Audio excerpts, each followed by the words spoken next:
Essere semplicemente se stessi, in sintonia con la propria anima, ci fa raggiungere la meta più ambita. Essere in armonia con l'intera esistenza.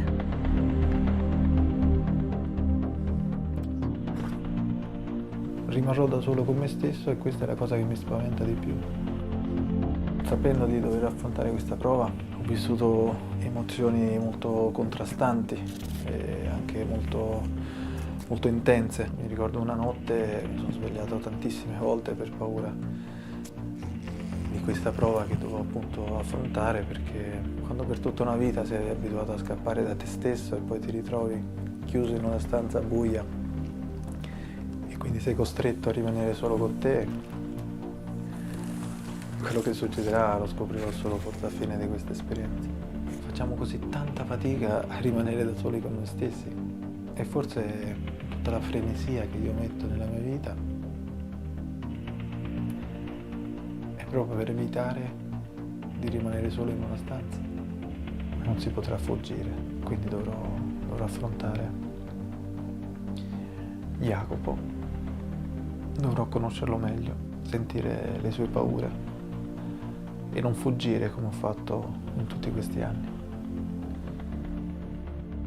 Per imparare a stare con gli altri, devi imparare a stare con te stesso.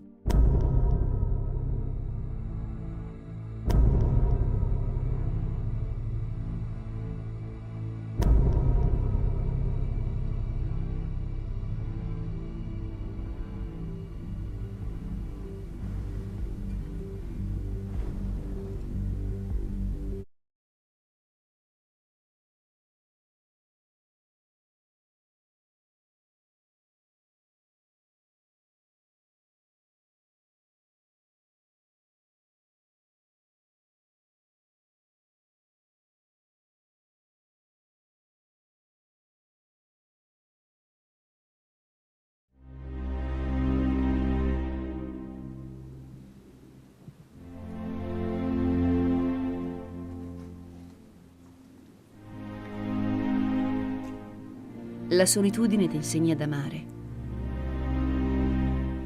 Se non riesci ad amare te stesso nel buio della solitudine, come puoi amare gli altri e il mondo che ti circonda? Riuscire a racchiudere l'essenziale in poche parole non è mai troppo facile. La sensazione più grande è quella del tempo che non scorre. I pensieri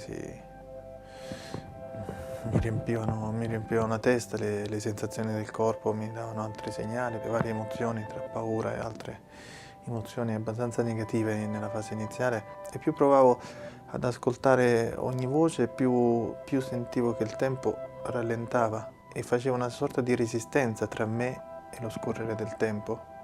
Fino ad un certo punto, quando ho capito che questo dolore o questo fastidio che mi si creava era semplicemente dato dalla mia non accettazione della situazione che stavo vivendo.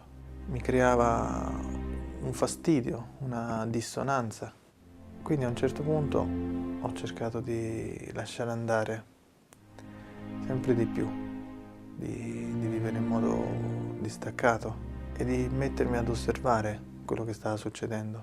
Quindi osservavo i miei pensieri, osservavo le mie emozioni, e quando mi sono messo in questa posizione ed osservavo in modo rilassato, così come immagino un vecchio saggio si siede e osserva un fiume che scorre, solo in quel momento i minuti non erano più pesanti, non erano più faticosi, e ogni pensiero, ogni